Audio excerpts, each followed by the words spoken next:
Je suis Marie-Christine Noël, la directrice pédagogique de l'atelier préparatoire de l'école Comte. Notre école se présente sous deux parties. La première partie, c'est l'atelier préparatoire, qui est un atelier qui permet d'une part de se préparer à des concours de grandes écoles publiques françaises et étrangères, mais aussi d'écoles privées.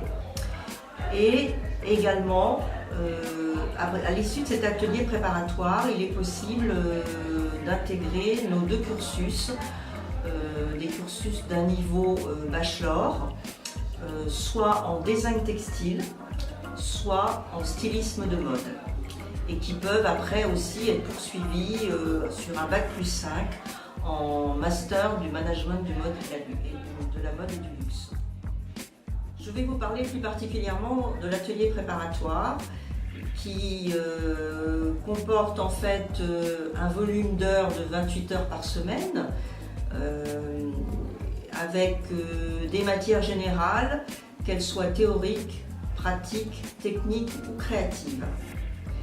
Et par ailleurs, l'atelier préparatoire comporte trois spécialités. Une spécialité design d'espace architecture, une spécialité beaux-arts et une spécialité mode et textile.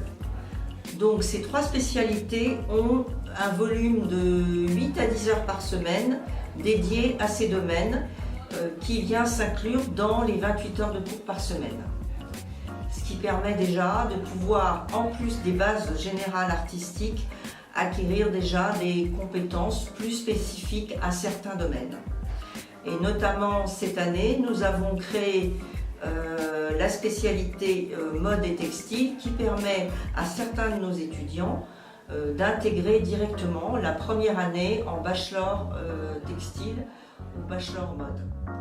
Notre atelier préparatoire permet à nos étudiants de présenter un certain nombre d'écoles d'art publiques qui dépendent soit du ministère de la Culture et de la Communication, soit du ministère de l'Éducation nationale. Donc toutes ces écoles ont des concours avec des modalités de recrutement différentes et aussi des épreuves qui vont être différentes d'une école à l'autre. 他们要求的东西是不一样的。法国就中国相对来说，对我来说，它比较不自由。但在法国你会发现你能有更多的想象力、创造力，因为这边更自由，这边老师让你发挥的东西更多。然后不像因为像在国内，我们就考学的人都会知道，就我们都弄一样的东西，但这边就是每个人弄不一样的东西。所以，相对于那些比较喜欢自己发挥的那些人来说，这个在法国是个很好的选择。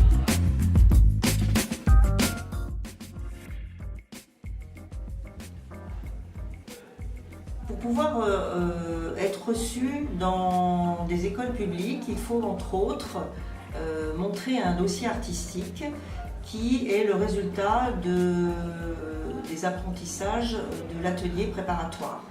Donc là, je vais vous montrer des travaux, donc des exemples de ce qui peut être vraiment apprécié dans un dossier artistique. Donc là, par exemple, vous avez des dessins de modèles vivants qui sont traités avec des outils et des techniques différentes. Et c'est justement ce que les jurys attendent dans les écoles. Ils ne veulent surtout pas que les candidats présentent des dessins qui sont avec des techniques trop classiques et qui soient toujours les mêmes techniques. Ils veulent que véritablement, d'un étudiant à l'autre, d'un candidat à l'autre, il y ait vraiment un style personnel à chaque dossier différent. Voilà. Donc là, voilà, il y a un dessin qui a été traité avec de la gouache et l'autre avec du pastel gras. De la même façon, pour le dessin aussi d'observation, voilà trois exemples différents d'interprétation. Donc là, un portrait traité avec de l'aquarelle ou de la gouache délavée. et ensuite 2 interprétations beaucoup plus personnelles avec des mélanges de techniques et d'outils et aussi des effets de collage, ce qui donne tout de suite aussi un style plus personnel à ce que l'on présente. Ce qui est très attendu également dans les jurys d'écoles publiques, c'est qu'ils souhaitent que les candidats leur montrent des carnets de croquis, de dessins, de recherche. Donc je vais vous montrer quelques exemples, toujours de cette même étudiante. Voilà, donc des carnets qu'elle a remplis au fur et à mesure de l'année, avec en couleur, avec différentes techniques de découpage. Et comme vous pouvez le voir, ce sont vraiment des carnets extrêmement riches. Et toujours qui sont vraiment en rapport avec son style et sa personnalité. Voilà. Donc elle dessine aussi bien ce qu'il peut y avoir chez elle qu'à l'extérieur quand elle se promène dans Paris. Et vous pouvez constater aussi qu'elle utilise beaucoup de techniques colorées. Alors c'est très fort en couleur, mais c'est vraiment ce qui correspond à sa personnalité. Le troisième, vous voyez, où il y a même des films où elle a travaillé dessus.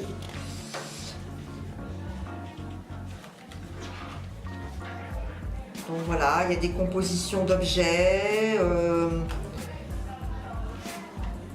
toujours avec un style assez libre. Je vous montre aussi des carnets. Ce qui est important aussi, c'est d'avoir des carnets pas forcément toujours de la même taille. Avec, là, c'est une série de dessins en noir et blanc sur une thématique bien précise qui était sur le thème du bestiaire, qui était le thème qu'elle a choisi pour son thème personnel. Toujours aussi dans son thème personnel, elle a donc choisi le bestiaire, mais aussi le ciel. Et elle a fait toute une série de recherches sur les nuages, qu'elle a travaillé de différentes façons.